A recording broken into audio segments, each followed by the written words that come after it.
Hoje eu vou trazer um tema que é, de certo modo, polêmico para algumas pessoas, tanto profissionais da saúde quanto para pacientes que têm diabetes mellitus tipo 2. É possível reverter? É possível ficar curado da diabetes mellitus? Há um paradigma na medicina e eu venho hoje com um convidado para falar sobre isso. O conteúdo ele tem uma chance de mudar o pensamento que você tem. Seja você paciente, curioso sobre o tema, ou você profissional da saúde. Eu tive muito cuidado a quem trazer aqui para o canal e vou trazer o Emílio Rossetti. Ele é médico, fez residência, ele tem atuação no campo universitário e na prática de consultório. Ele é professor da Universidade Federal do Ceará, da Universidade Estadual do Ceará e juntos, eu e o Emílio somos docentes em um programa de pós-graduação. Eu trouxe um trecho de um bate-papo que eu tive com o Emílio sobre o tema. Ele traz artigos científicos, traz boas referências e traz uma conduta plausível para contribuir para alguém que tem obesidade ou sobrepeso, que reduza o peso e traz também aspectos para remissão de diabetes ou reversão. O que é que você acha? Você vai entender aí a diferença entre esses dois termos. Eu peço para que você contribua para a difusão desse conteúdo. Então, pega esse link, o link desse vídeo, e dá para algum profissional da saúde que você conhece. Ele pode mudar ou melhorar a sua visão sobre o tema. Ou encaminha para alguém que tem obesidade ou sobrepeso, ou alguém que tem diabetes e que está aí perto de você. Pode colocar em algum grupo da família, sim, mas eu acredito que quando você compartilha o link diretamente ali no direct para alguém que você acredita que se beneficiará das informações, esse compartilhamento é muito mais efetivo, às vezes para uma pessoa do que para um grupo. Então, se você puder contribuir para que essa mensagem chegue mais longe, eu te agradeço bastante. E coloque aqui na área de comentários sempre a interação, a dúvida que você tem sobre o tema, tá bom? A gente vai começar agora essa discussão e também clica no botão vermelho onde tem inscreva-se no canal, assim você pode ser notificado para outros conteúdos que eventualmente eu vou trazer por aqui. Esse é o objetivo do canal, né? Entregar informações relacionadas à saúde para você elevar o seu pensamento, a sua inteligência sobre esses tópicos de saúde e assim possa fazer melhores decisões de vida, para a sua qualidade de vida. Presta bem atenção em tudo que vai ser conversado aqui, reduz a possibilidade de ser interferido, porque o que a gente vai conversar aqui pode causar uma mudança importante no seu pensamento e nas suas escolhas alimentares, escolhas de vida. Bom conteúdo e bom proveito sobre tudo que a gente vai conversar a partir de agora. Até lá!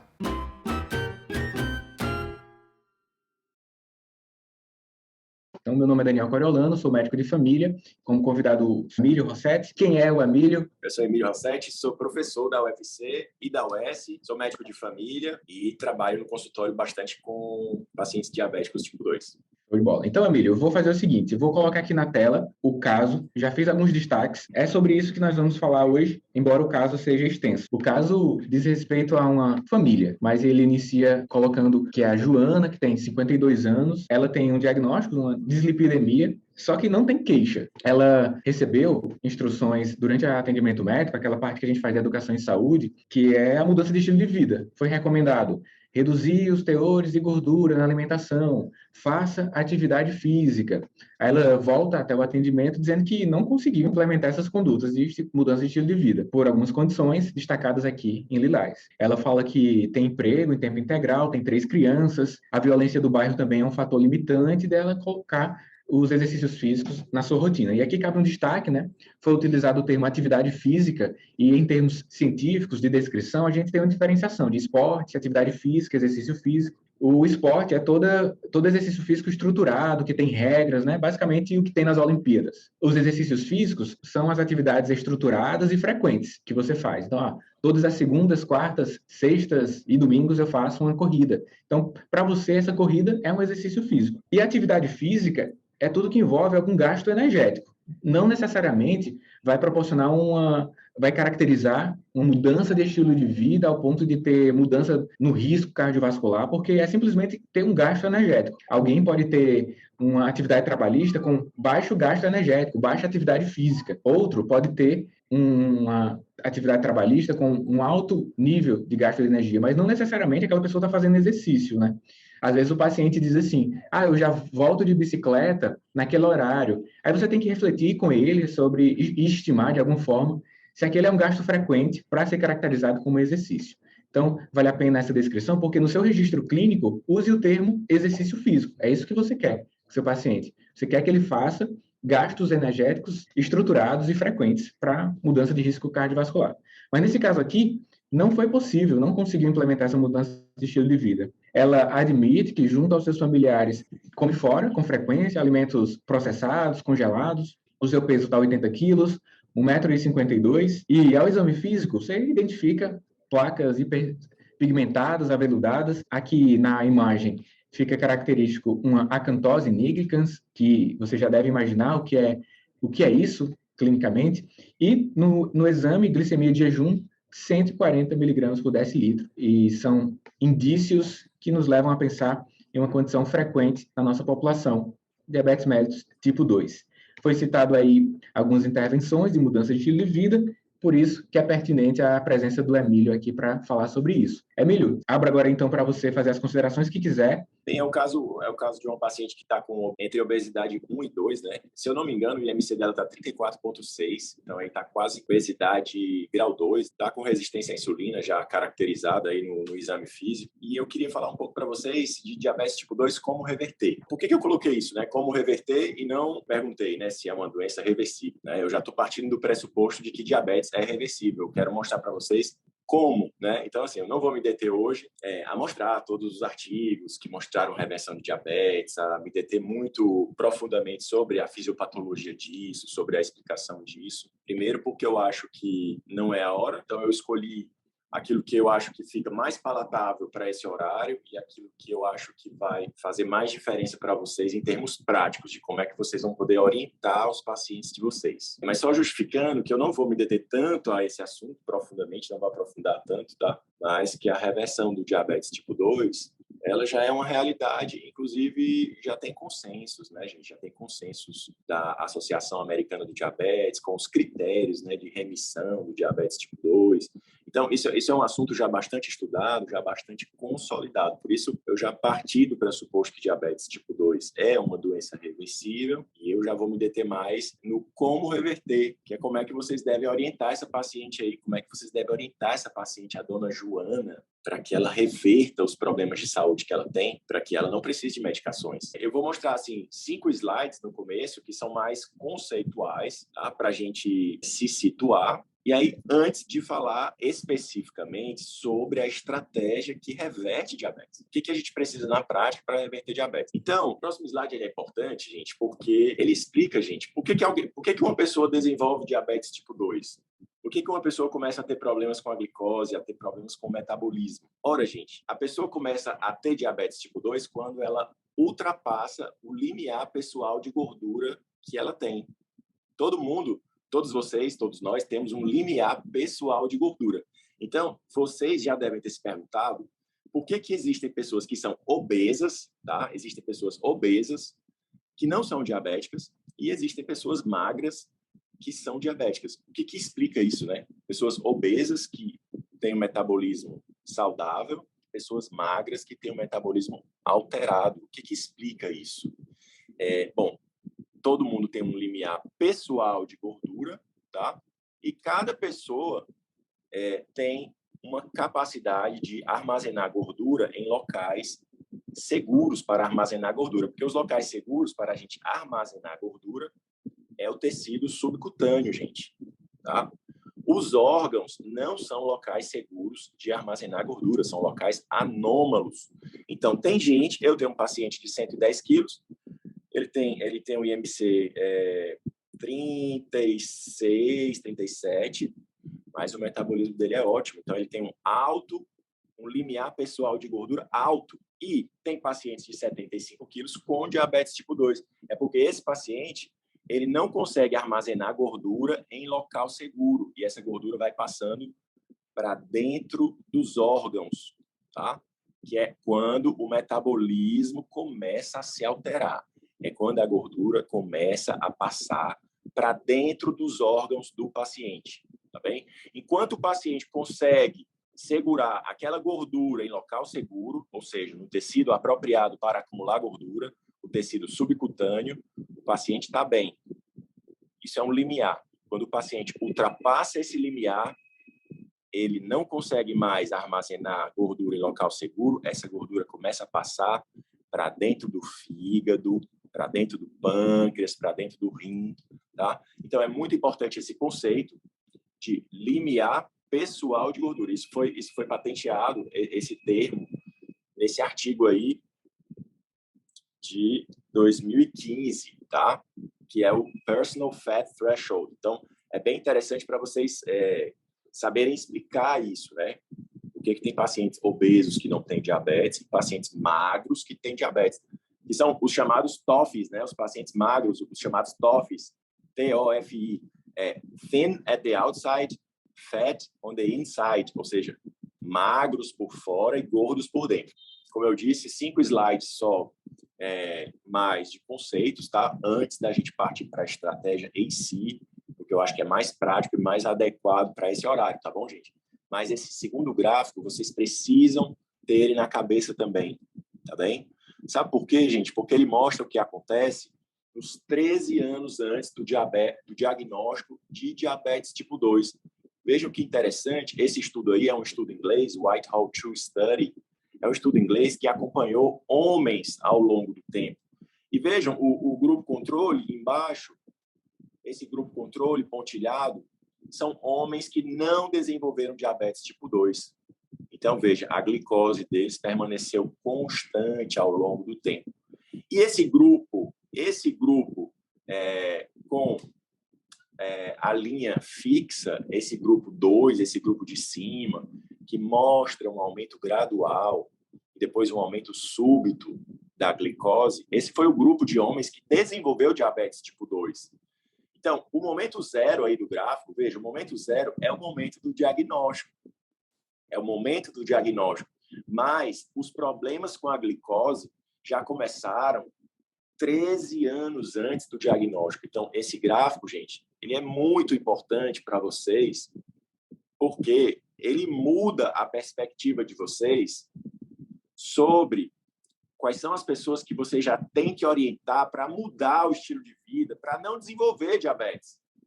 Esse gráfico aí, ele mostra que o problema do paciente, ele já está acontecendo muito antes do diagnóstico. Veja, gente, o momento zero aí do lado direito é o momento do diagnóstico. Mas vejam que, a glicose, ela passa, nesse gráfico de cima aí, ela passa 11 anos subindo lentamente, gente. Ela sobe lentamente e ela não sobe para níveis diagnósticos. Então, veja, o paciente está apresentando um problema. Por quê? Porque a glicose dele está subindo, ela está subindo, certo? Mas ela não está subindo para níveis diagnósticos. Aí o médico fica pedindo só a glicose em jejum, a glicose em jejum, a glicose em jejum está normal, a glicose em jejum está normal, a glicose em jejum está normal. Mas o paciente está com problemas, porque a glicose dele está aumentando. E aí, 2 anos antes do diagnóstico do diabetes tipo 2, 2 anos, a glicose aumenta subitamente. Então, o que são essas duas fases aí, gente? Essa fase de 11 anos, do momento 13, do momento menos 13 ao momento menos 2, que a glicose aumenta lentamente. Que fase é essa? Essa é a fase hepática do diabetes tipo 2. É a fase hepática. É a fase em que o fígado tenta abarcar todo o excesso de glicose, tá? E transforma esse excesso de glicose em gordura, e o fígado não consegue manter toda essa gordura para si, ele começa a jogar gordura para os órgãos vizinhos, para o pâncreas, para os rins, para o coração. Então, todos os órgãos começam a aumentar a gordura. E o pâncreas, né, que é uma coisa que a gente nunca pensa no diabetes tipo 2, a gente só pensa na esteatose hepática, mas o pâncreas também está bastante gorduroso, né, porque o fígado não consegue guardar toda essa gordura para si. Então, ele começa a mandar essa gordura para os órgãos. É por isso que os triglicerídeos aumentam no diabetes tipo 2, na síndrome metabólica, é o fígado querendo se livrar de tanta gordura. E aí, gente, 2 anos antes do diagnóstico, 2 anos antes do diagnóstico, aí, que fase é essa? Essa primeira fase de 11 anos é a fase hepática do diabetes tipo 2. A fase hepática, a fase que o fígado tenta abarcar todo o excesso de glicose. E aí, 2 anos antes do diagnóstico, Aí é a fase pancreática do diabetes tipo 2. Ou seja, o pâncreas, ele tentou durante 11 anos produzir insulina suficiente para vencer a resistência à insulina criada pelo fígado. O pâncreas tentou durante 11 anos. E uma hora o pâncreas não aguentou, entrou em falência, tá bem? Então é muito importante esse gráfico, porque ele explica que no diabetes tipo 2 o problema já está ocorrendo há muitos anos antes do diagnóstico. Próximo. Terceiro slide conceitual. Isso aí eu não vou me deter, mas é só para mostrar que é essa a hipótese que está por trás da reversibilidade do diabetes tipo 2, a hipótese dos ciclos gêmeos. Nada mais é para dizer que são os órgãos gêmeos nesse processo, fígado e pâncreas, tá? Fígado e pâncreas, ou seja, o fígado é o órgão primeiro, é o primeiro órgão na fisiopatologia do diabetes tipo 2, é o órgão que vai aumentando, aumentando, aumentando, aumentando a gordura e com isso oferecendo cada vez mais resistência à insulina. E o pâncreas vem depois, entrando em falência, mas ele sempre tentando produzir mais insulina para vencer tanta resistência, tá? Então, é a hipótese do ciclo gêmeos, é só para ficar... É só para que vocês saibam que essa é a teoria por trás da reversibilidade do diabetes tipo 2. Próximo, Daniel. Isso, e esse foi o primeiro estudo, gente, quando dizem que diabetes tipo 2 é irreversível, que as células beta do pâncreas elas estavam lesadas permanentemente, né? Esse aí foi o primeiro estudo que mostrou as células beta do pâncreas voltando a produzir insulina, né? Pacientes diabéticos. Então, 11 pacientes submetidos a uma alimentação muito baixa em energia, 600 calorias por dia, foram monitorados na primeira semana, com 4 semanas e com 8 semanas. E de 0 a 1 semana, vejam, o nome desse artigo, normalização da função das células beta em associação com o decréscimo de gordura hepática e pancreática. Mas esse aí foi o primeiro estudo, o estudo de 2011, o Counterpoint Study. Bom, como eu disse, são apenas alguns slides iniciais mais densos, tá, gente? Já a gente vai falar de coisa prática, tá bom? Mas é importante mostrar para vocês esse estudo aí que mostrou, o primeiro estudo que mostrou a recuperação das células beta, o que até então não era... não se acreditava, tá bem? Esse aí é o maior estudo, é o maior ensaio clínico já realizado sobre remissão de diabetes. Pode baixar ele todinho. É só para mostrar para vocês. É o Diabetes Remission Control Trial, Direct Study. Diabetes Remission Control Trial. 300 pacientes, 150 grupo intervenção, 150 grupo controle. Em 12 meses, esse foi um estudo de 2 anos, gente, um ensaio clínico randomizado em atenção primária, viu? No Reino Unido, o maior ensaio clínico randomizado já realizado sobre remissão de diabetes tipo 2. Em 12 meses, a remissão foi atingida por 46% dos pacientes do grupo de intervenção, tá? Em 12 meses. Em 24 meses, a remissão foi atingida por 36%. Então, vejam que interessante isso. Pessoas que atingiram a remissão do diabetes tipo 2 aos 12 meses, nem todas elas mantiveram essa remissão aos 24 meses. O que será, né? O que será que pode acontecer? Que você pode colocar o seu diabetes em remissão, mas que depois ele pode voltar, né? É lógico, né? O que será que pode acontecer? Então, a gente vai falar sobre isso. Próximo.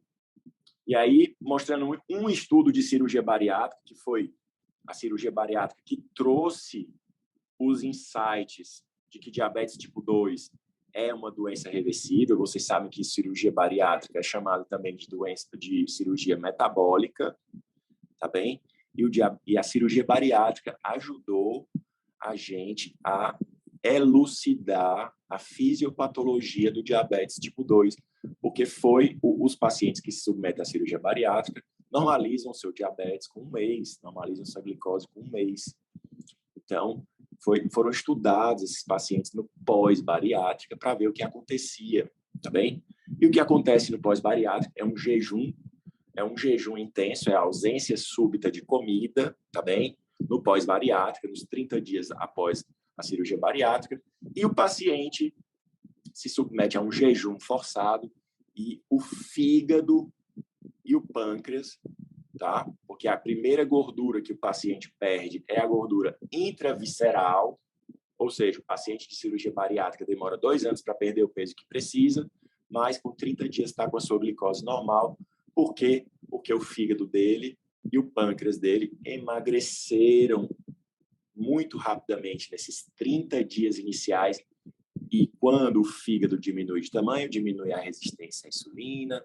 Quando o pâncreas perde a gordura, ele volta a produzir insulina, tá? Nem sempre o pâncreas volta a produzir insulina, tá, gente? No final eu vou fazer isso. Eu vou falar essa consideração. Nem sempre diabetes tipo 2 é reversível, tá? Nem sempre, mas os estudos falam de 50% a 75% dos casos, o que é bastante coisa. Esse aí é um estudo que mostra remissão, né? São 60 pacientes, 55 completaram o estudo. Um estudo de 2 anos, de pacientes que se submeteram àquele anel gástrico no estômago, tá? Versus pacientes do grupo controle com tratamento tradicional, insulina mais remédios, e os pacientes que se submeteram à cirurgia, 73% atingiram a remissão de seu diabetes, tá, gente? Isso aí é mostrando só um estudozinho de cirurgia bariátrica. E aí, meus queridos, aí é que entra, ó, na prática clínica de vocês, infelizmente o nosso querido SUS não cobre esse exame, insulina, mas eu queria perguntar para vocês agora, diante do exposto, né? Qual paciente tem maior risco? Ou quem está bem, quem está mal desses pacientes aí? Paciente A tem a glicose de 100, paciente B de bola tem a glicose de 100, tá bem? Então, se você olhar pela perspectiva da glicose, eles estão iguais, não é, gente? Eles estão iguais. Mas o paciente A tem uma insulina de 3 e o paciente B, de bola, tem uma insulina de 30. E aí, será que alguém consegue responder, Daniel, aí? Quem é que está bem? Ou escrever no chat quem é que tem maior risco de desenvolver diabetes tipo 2? Vocês podem colocar aqui A ou B. Isso. Coloquem A ou B. Porque, Daniel, isso aí é muito a cara da prática da gente. A gente fica pedindo a glicose, a gente pede a glicose dos pacientes, no máximo pede a hemoglobina glicada. Eu tô vendo aí que o pessoal tá colocando B de bola, né? Se você for olhar só para a glicose é a ponta do iceberg. Se vocês lembrarem do gráfico que eu mostrei agora há pouco, o gráfico em que a glicose aumenta lentamente, se você for ficar olhando apenas para a glicose, você não vai dar a real dimensão do problema, você não vai avaliar a real profundidade do problema. O que avalia a profundidade do problema é a insulina, tá? A glicose é a ponta do iceberg, a insulina é aquilo que o iceberg tem submerso, tá bem, gente? Então, o paciente A tem insulina de 3 e o paciente B tem insulina de 30. Olha quem tá mal, o paciente B de bola tá muito mal, né? Tá muito pior do que o paciente A. Porque o paciente B de bola, ele está produzindo 10 vezes mais insulina, 10 vezes mais insulina do que o paciente A para manter a mesma glicose. Então, veja, gente, não tem como você atender um paciente diabético sem pedir a insulina dele. Não tem como, tá? Ah, mas o SUS não cobre. R$23. Custa R$23. Vocês podem combinar, negociar isso com o paciente de vocês.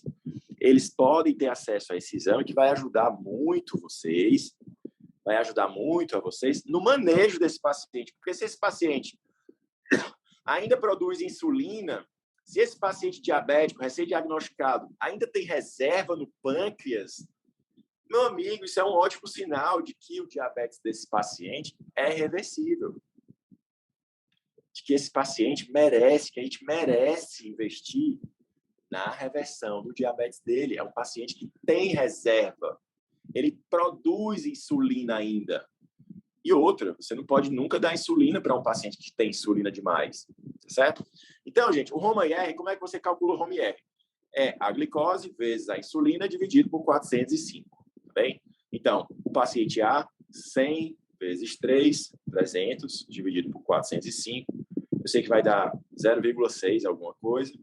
O paciente B de bola, 30 vezes 100, dividido por 405. Eu não sei quanto é que dá isso, mas eu acho que dá mais ou menos 9, tá? E aí, próximo, Daniel, as interpretações do Roma-IR.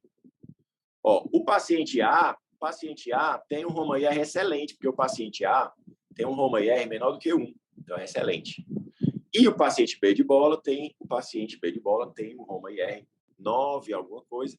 Ele tem problemas, porque o Roma-IR dele está maior que 2,9. Então, isso aí, gente, é a interpretação dos resultados do Roma-IR. É um exame que vocês precisam levar para a prática de vocês. Vocês precisam solicitar insulina de jejum dos pacientes de vocês, glicose em jejum, e aí vocês mesmos podem calcular o Roma-IR. Insulina vezes glicemia dividido por 405.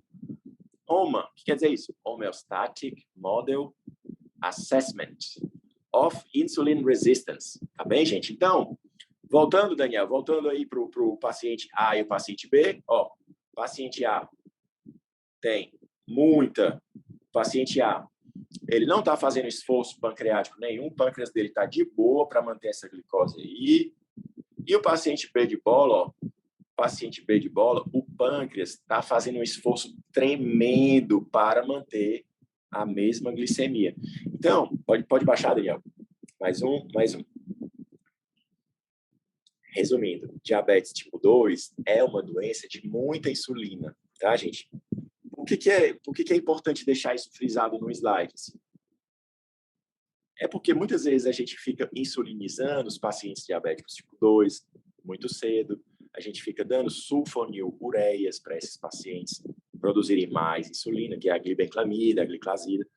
Mas, gente, a gente precisa ver se esse paciente produz insulina ainda, tá? Porque diabetes tipo 2 é uma doença de muita insulina.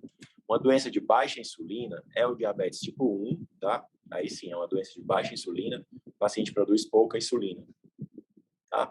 Mas o diabetes tipo 2, ele pode, no futuro, com o desenvolvimento da doença, causar uma lesão pancreática a ponto do paciente ficar realmente sem produzir insulina.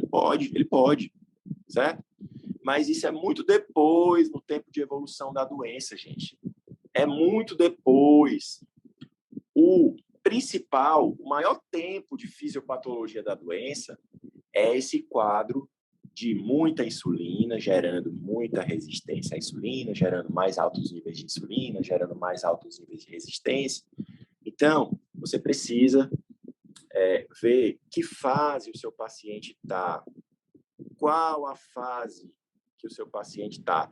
Ele tem reserva pancreática ou ele não tem reserva pancreática? E outra, mesmo que ele tenha reserva pancreática, mesmo que ele não tenha reserva pancreática, a alimentação vai ser muito importante para que ele precise de menos medicações para ajudar a controlar a glicose. Então, a alimentação vai ser fundamental, tá bem? Então, diabetes tipo 2 é uma doença de muita insulina. Ó, último slide técnico, tá? O outro exame que vocês precisam saber, aí, ó, tá aí como calcula o Roma-IR, glicemia vezes insulina dividido por 405, e para cima, e o outro exame, ó, só mais um para cima, Daniel. Isso. Gente, peptídeo C, tá bem? Esses aí são exames que a gente vê na avaliação do paciente diabético, insulina de jejum, índice Roma-IR, glicemia de jejum, hemoglobina glicada, a relação colesterol total sobre HDL, que é o índice de Castelli, que é o índice do Framingham, tá? Que é o índice que o Framingham avalia, o índice de Castelli, a relação triglicerídeo sobre HDL. Então, todos esses exames aí são imprescindíveis na avaliação de um paciente diabético tipo 2. E o peptídeo C, gente, tá? O peptídeo C é o exame mais fidedigno para avaliar se o paciente tem reserva pancreática, tá bem? Então, você tem um paciente que toma insulina, você tem um paciente que toma glibenclamida, e você sabe que a glibenclamida estimula a insulina. Ou você sabe que a insulina exógena, ela é insulina no sangue, então vai alterar a aferição da insulina plasmática, da insulina de jejum. Se o paciente toma glibenclamida e você pede a insulina dele, ela não vai ser fidedigna, porque ela está sendo estimulada pela glibenclamida.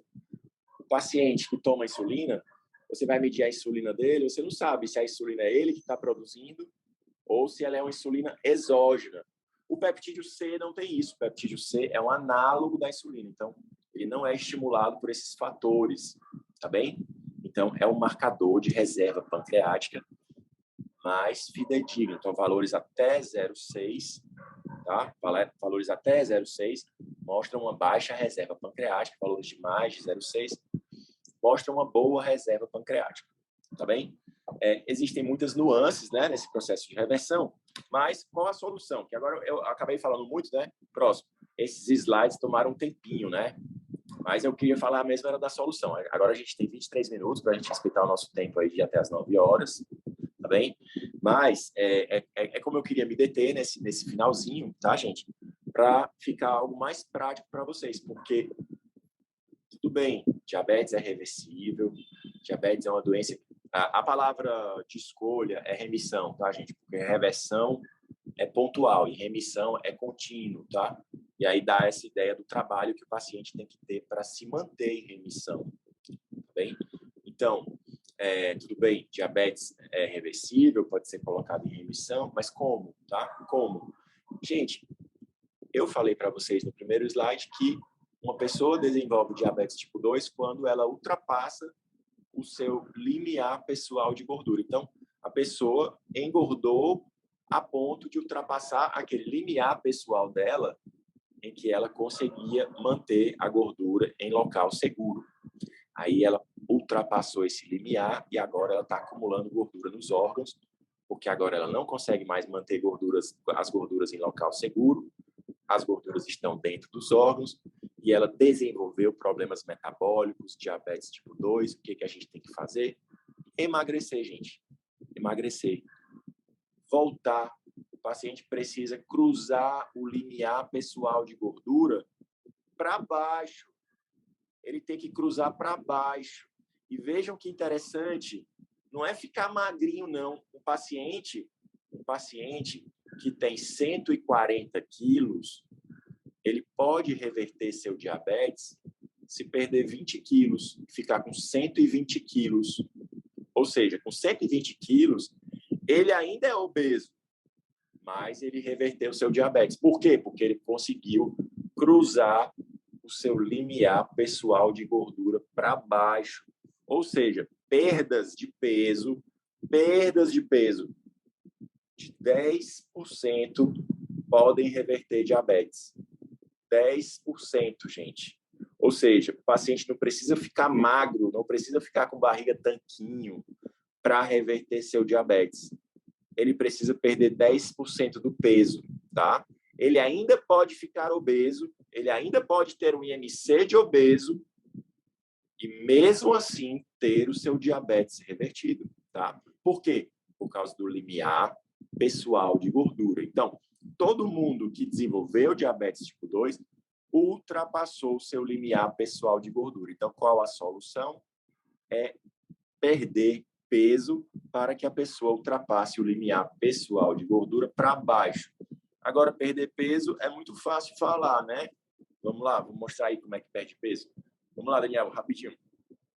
Então, gente, aí pronto. É isso que eu queria compartilhar com vocês, tá?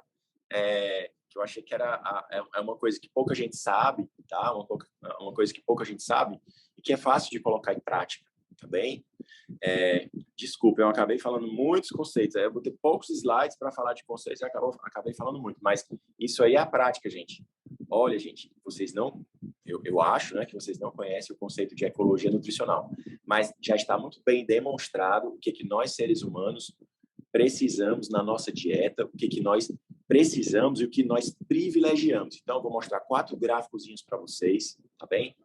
O que nós precisamos atingir pela nossa alimentação, gente. Esse xizinho aí é um alvo que a gente tem que atingir. A gente tem que atingir um alvo de proteína pela nossa alimentação. A ecologia nutricional mostrou isso.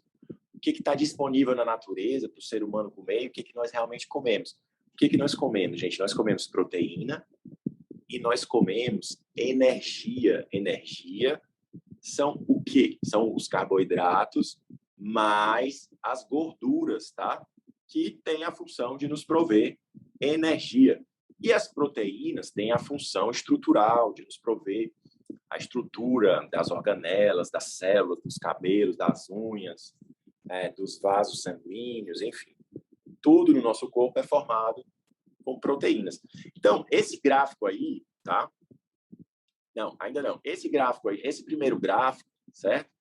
Ele imagina uma situação ideal, uma situação em que os seres humanos tivessem uma ração, tá? Uma ração e que a gente precisasse comer somente essa ração, ó. A gente come essa ração bem bonitinho até atingir o nosso alvo de proteína e o nosso alvo de energia, tá? Isso aí seria se houvesse uma ração muito bem balanceada entre proteína e energia. Energia são carboidratos mais gorduras, tá? A gente chegaria bonitinho ao nosso alvo.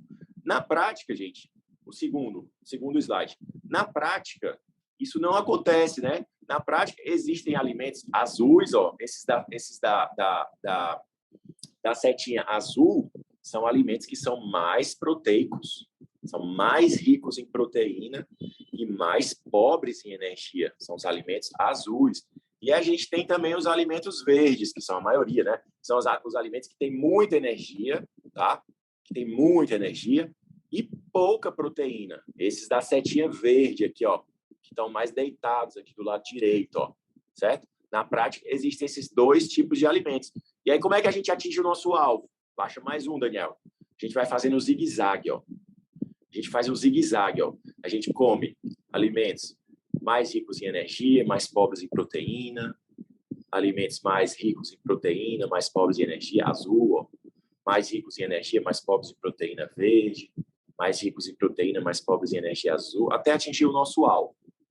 Gente, por que eu estou falando isso? Porque agora vem a cereja do bolo, tá? Olha o que foi descoberto. Baixa aí, Daniel. O que acontece? Pronto, fica aí, certo? O que acontece, gente? Se o ser humano, vejam que situação aí, a situação do gráfico é a seguinte: o ser humano, ele atingiu o seu alvo de energia, mas não atingiu o seu alvo de proteína ainda, né? Vocês estão vendo aí que o alvo de proteína, ó, é lá em cima, tá? Ó, nessa situação aí, o ser humano atingiu o alvo de energia, mas não atingiu o alvo de proteína ainda. O que acontece nessa situação? O ser humano continua comendo até atingir o alvo de proteína, ou o ser humano para quando atinge o seu alvo de energia? O que é mais importante? E o contrário, que não está representado no gráfico, mas imaginem o contrário. Se o ser humano atingir o alvo de proteína, mas não atingiu o alvo de energia ainda, o que acontece? A gente continua comendo até atingir o alvo de energia, ou a gente para de comer quando a gente atinge o alvo de proteína?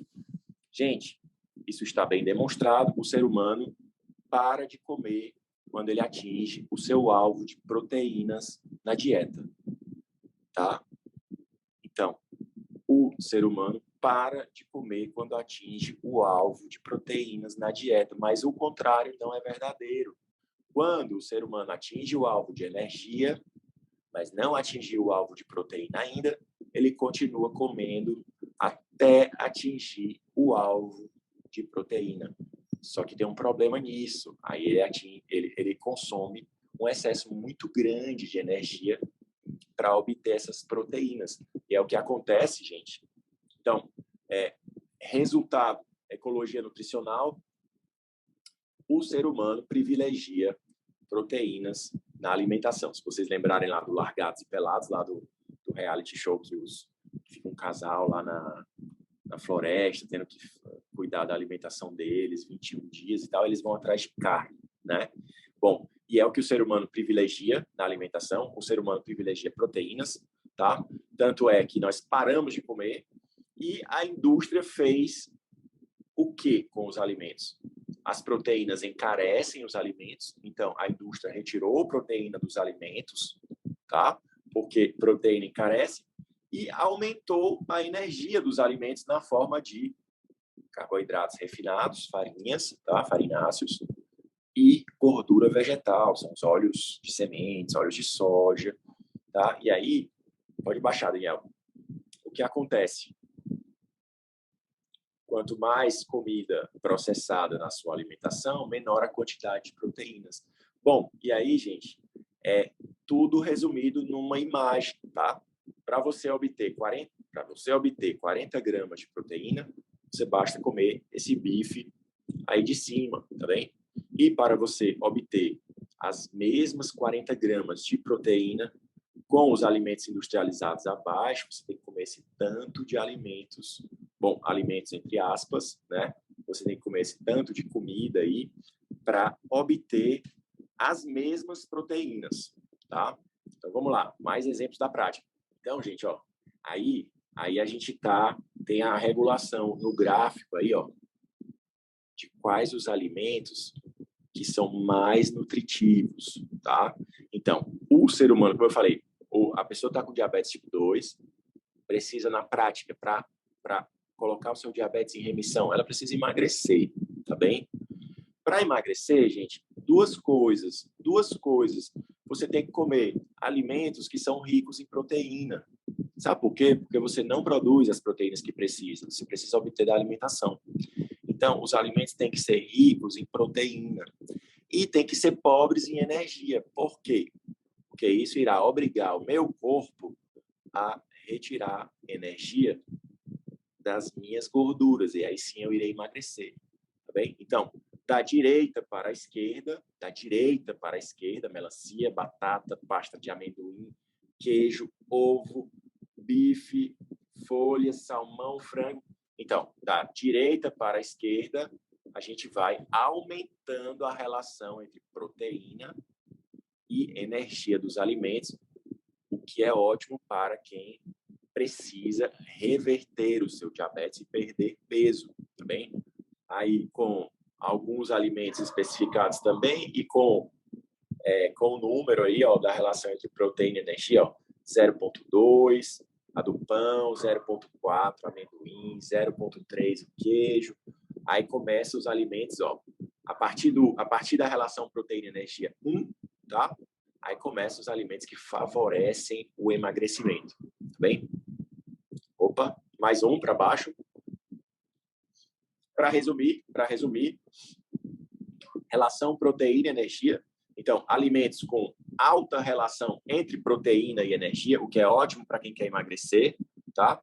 Porque quem quer emagrecer precisa obter proteínas, mas precisa de pouca energia para que a energia seja gasta do próprio corpo, tá? Então, os alimentos com alta relação entre proteína e energia, carnes, peixes, miúdos se envolve moela, fígado, coração, buchada, panelada, tá bem?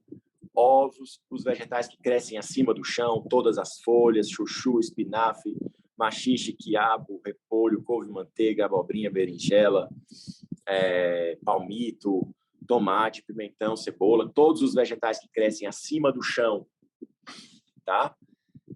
Apesar de não ter muita proteína, esses vegetais têm muito pouca energia, então tem uma boa relação entre proteína e energia, porque isso é uma relação, tá? É uma relação entre proteína e energia. Então, esses alimentos com alto PE, ou alta relação proteína e energia, devem ser a base acima do chão, acima do chão, vegetais que crescem acima do chão. Esses alimentos devem ser a base da alimentação do diabético. Gente, carnes, peixes, ovos, miúdos e vegetais devem ser a base do almoço do diabético, a base de um jantar de um diabético. Alimentos com moderado PE, ou com relação entre proteína e energia moderada. Então, algumas carnes processadas, isso não deve ser a base da alimentação. Isso a pessoa deve comer com moderação, 2 vezes por semana, 3 vezes por semana, tá bem?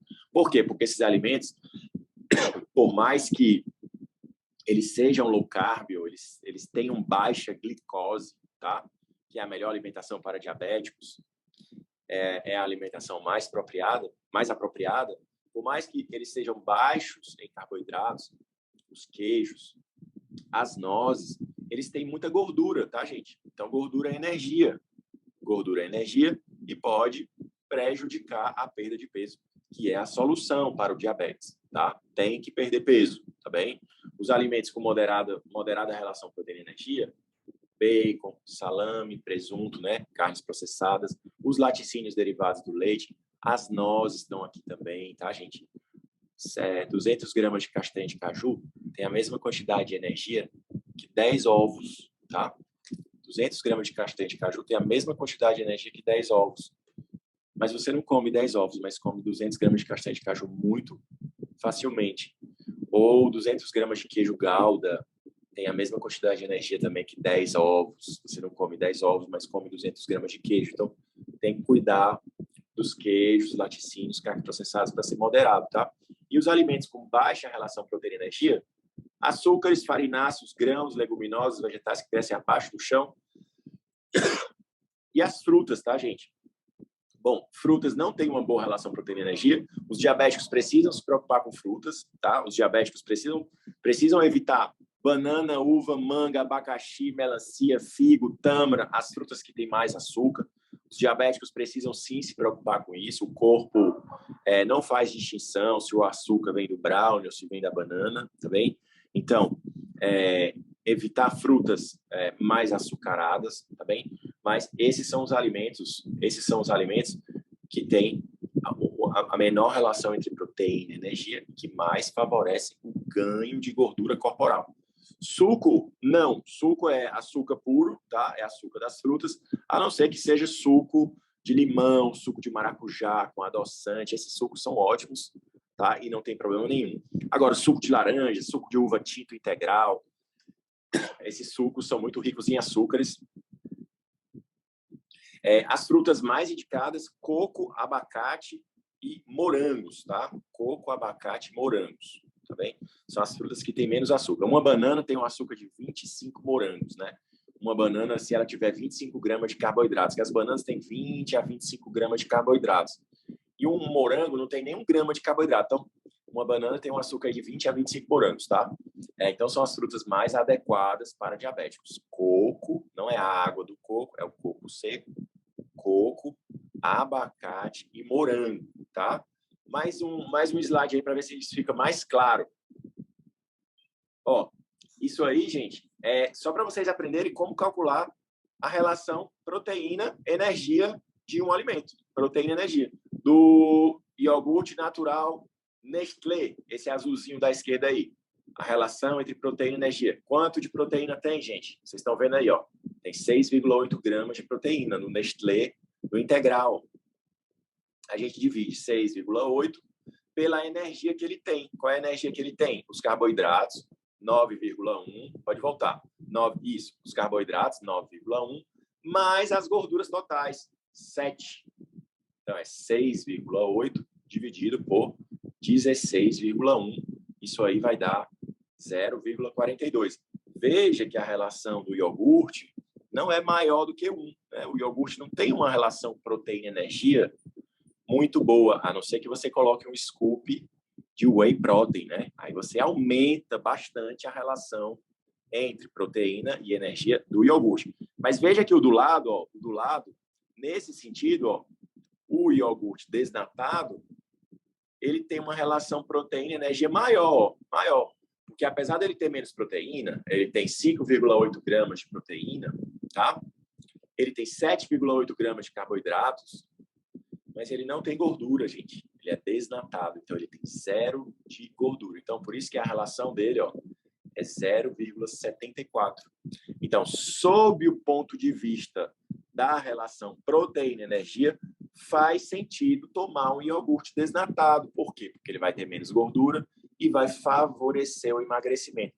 Mas não porque a gordura vai te matar, gente, tá? A gente não vai ter tempo de falar sobre isso hoje, que isso é um tema também que requer muitos cuidados, né? Mas a gente já sabe que as gorduras saturadas não estão nem associadas com mortalidade cardiovascular, que dirá causa e efeito, tá? Isso é uma bobagem, a gente pode falar disso. A gente ainda pode falar disso nas próximas vezes, tá bem? Próximo. Olha, gente, resumindo. Quando você quiser, tá? Quando você quiser resumir tudo para um paciente, é isso aí, ó. O Pilar 1, troque carboidratos por proteínas, tá? É isso, troque carboidratos por proteína. Troque cuscuz no café da manhã por ovos na manteiga. Troque tapioca de manhã, pão integral, pão carioquinha por omelete. Troque creme crack, torrada por um bife com ovo, tá certo? Troque carboidratos por proteínas. Se pudesse dar uma instrução, a instrução principal seria essa: troque carboidratos por proteínas. A instrução número 2, coma somente quando estiver com fome. Quando estiver com fome, coma proteínas. Ou seja, não precisa comer de 3 em 3 horas, tá, gente? O diabético não precisa comer de 3 em 3 horas. Se ele tomar insulina, não precisa comer de 3 em 3 horas. É só não dar insulina de 3 em 3 horas, tá? É só dar insulina nas 3 refeições por dia, que o ser humano, ele evoluiu para comer. Ninguém sabe. Ninguém sabe. As 3 refeições diárias, elas não são fisiológicas, elas são uma construção cultural, tá? Então, o ser humano evoluiu para comer, ninguém sabe, tá? Mas, no máximo, 3 refeições ao dia. 3 em 3 horas, não há respaldo científico na literatura para a recomendação das 3 em 3 horas para emagrecer, tá bem? Então, é comer somente quando estiver com fome. E quando estiver com fome, priorizar proteínas. E a terceira, buscar atingir o alvo de proteínas diárias. Então, vocês que estão assistindo aí, tá? Vocês que estão assistindo, vocês também têm um alvo de proteínas para atingir pela alimentação. Vocês também têm um alvo, tá? E o alvo de vocês é isso aí, é a altura de vocês em metros, vezes a altura de vocês em metros, vezes 20, se você for mulher, vezes 2,2. Isso aí vai dar a quantidade de proteínas que você precisa comer durante o dia, tá? Porque você vai calcular isso para o seu paciente ali no posto, tá? Você vai, porque já facilita tudo, todo o trabalho dele. Aí como é que é? Ó, calculem aí, gente, calculem aí a quantidade de proteínas que vocês precisam, tá? Então, só para ficar claro, ó, quanto de proteína? Porque a gente pensa que um bife de 100 gramas de carne tem 100 gramas de proteína, mas não é, gente, ó. 100 gramas de carne, um bife de 100 gramas de carne tem 25 gramas de proteínas. Um ovo tem 7 gramas de proteínas. 100 gramas de queijo tem 20 gramas de proteínas. Um iogurte com whey protein tem 15 a 25 gramas de proteína, depende da capacidade do seu whey, tá bem? Próximo. Ó, então, vamos supor que o paciente de vocês tem um alvo de proteínas para comer que é de 100 gramas, tá? Então, se no café da manhã ele come 2 ovos, aí ele comeu 14 gramas de proteínas. No almoço, ele comeu 150 gramas de carne. Então, ele aí obteve 36 gramas de proteína. Então, 50 gramas aí até o almoço. De tarde, ele tomou um lanche, ele tomou aqueles Iopro, sabe? Iopro, que é aqueles iogurtes proteicos de 25 gramas. Aí ele tomou mais 25 gramas, aí ficou com 75. E ele jantou um bife de 100 gramas e comeu mais 25 gramas de proteína. Então, ele comeu o seu alvo de 100 gramas de proteínas, tá? Importantíssimo para que vocês não achem que 100 serve para a população em geral, serve para todo mundo, tá bem? Esse é o seu alvo, tá? É a sua altura vezes a sua altura vezes 23 se você for homem ou 20 se você for mulher, vezes 2,2. Isso vai dar a quantidade de proteínas que você deve comer em 24 horas em gramas, tá bem? Próximo. E, ó, o que é interessante? Desculpa esse proteínas em branco, esse branco escrito no meio proteínas aí, eu não consegui apagar de jeito nenhum. Isso aí é um prato, tá? Isso aí é um prato. Então, você vai, para você, como é que eu vou fazer isso, né? Assim, você desenha o prato, tá?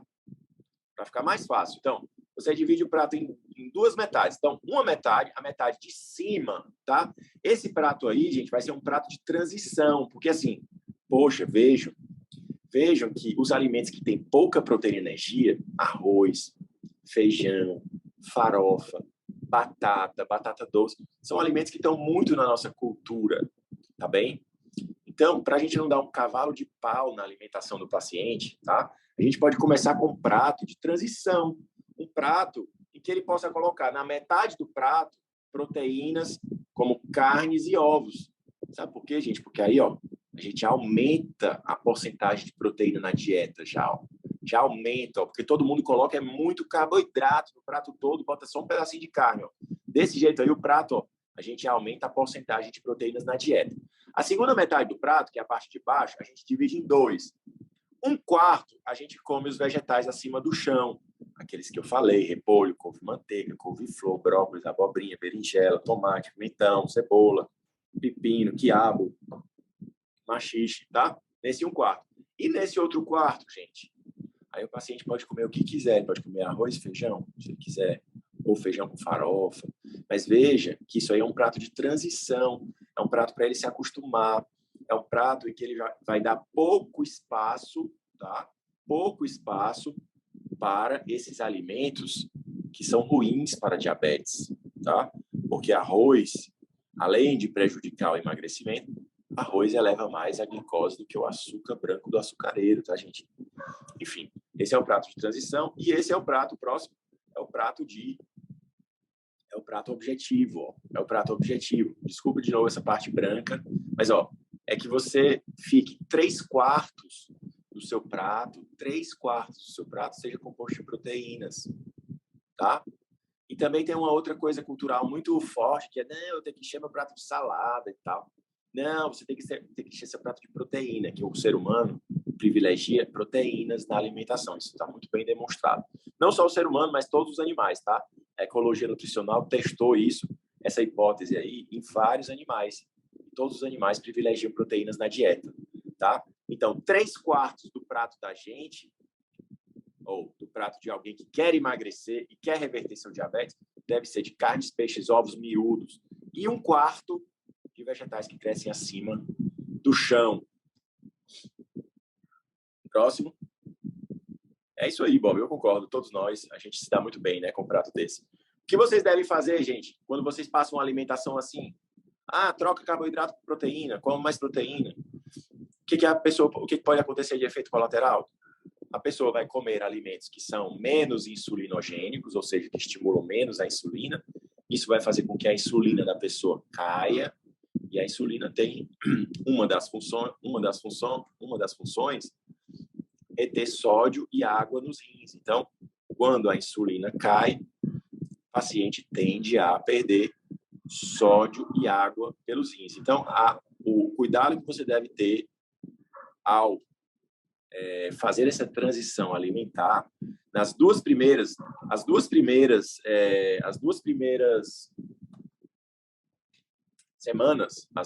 semanas de transição alimentar, o paciente deve tomar mais água, ou seja, 5 copos grandes de água, tá? E colocar mais sal nas refeições, ok? Colocar mais sal nas refeições. Mais sal no almoço, mais sal no jantar. Isso é para evitar, pessoal, dor de cabeça, tontura, tá?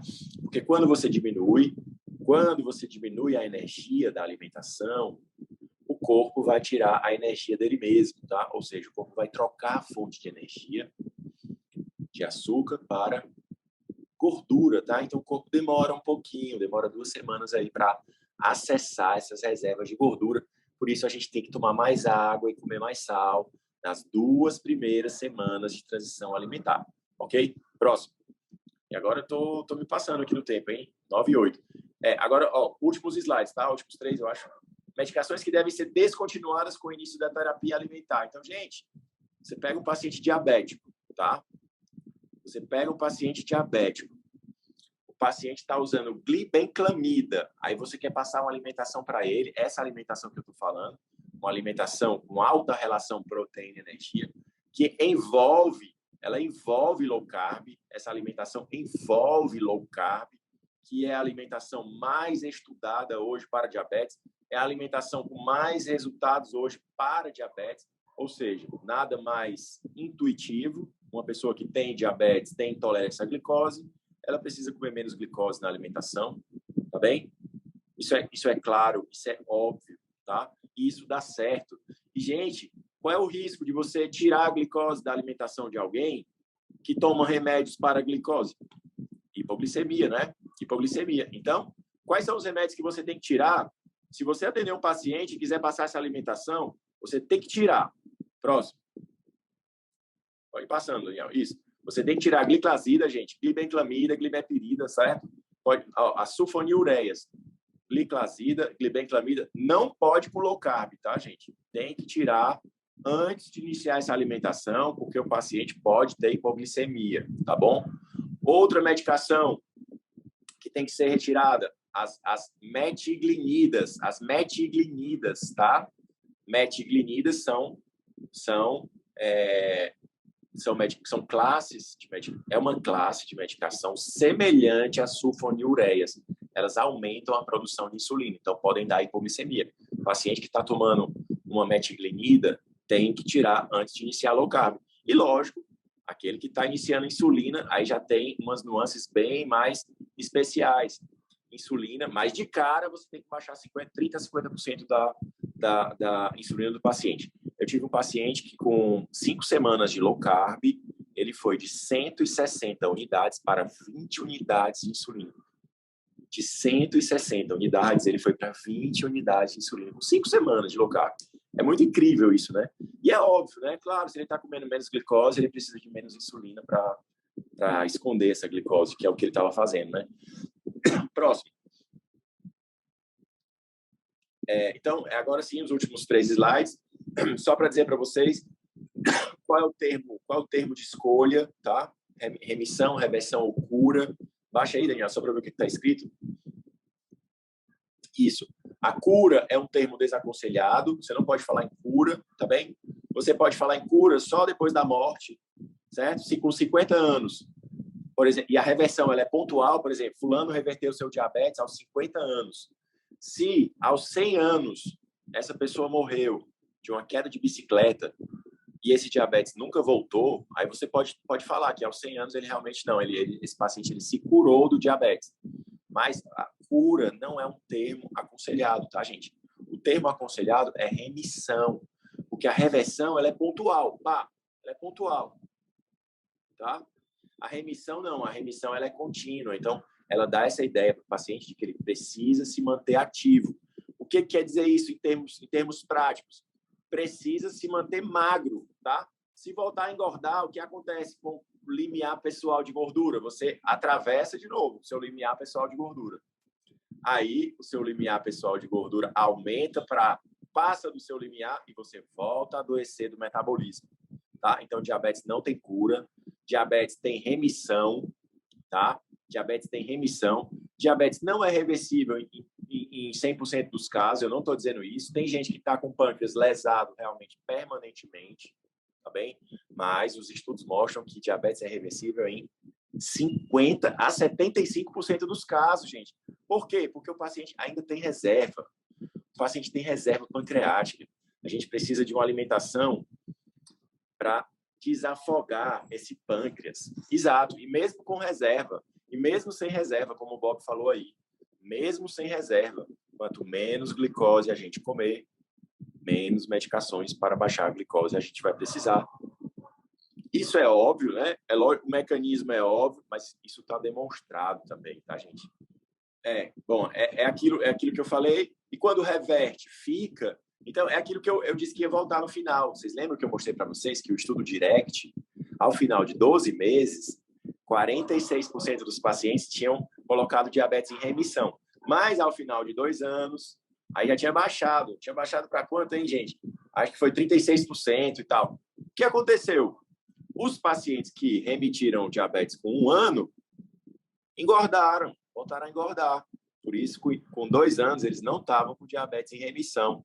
Ou seja, e o mais legal é que esse estudo DIRECT aí, os pacientes, gente, que mostraram remissão, certo? Eles ficaram ainda com o IMC tipo de 31, ou seja, o IMC de obesidade, ou seja, o paciente não precisa ficar magro para reverter o seu diabetes. Qualquer perda de peso já vai ser importante, gente. 5% já vai ser importante, mas 10% já é possível de reverter diabetes. 15% melhor ainda, né? 15% melhor ainda. Quanto maior a perda, né, gente? Maior a sobra também, né? Maior a sobra que a pessoa tem para ela não atingir de novo o limiar pessoal de gordura, né? Então, o diabetes é reversível, é exatamente o que eu falei. e obrigado. Aproveitou muito do que foi conversado aqui? Espero que sim. Se você ficou com alguma dúvida, rever algumas partes que não ficaram tão claras ou interage aqui na área de comentários. Sempre que eu puder, eu vou interagir aqui com vocês. Se eu souber a resposta, eu respondo. Se não, eu chamo o Emílio aqui pra gente interagir, a gente responder. Todos os contatos do Emílio, né, eu vou deixar na área de descrição. Caso você queira falar diretamente com ele, fica mais fácil clicar nos links aí. Pega o link desse vídeo, compartilha com alguém da sua rede de contato que poderá se beneficiar das informações e a gente se encontra nos próximos conteúdos aqui no canal sobre saúde. Assiste aos outros vídeos, eu vou deixar algumas recomendações aqui na área de descrição também. Forte abraço, a gente se encontra nos próximos.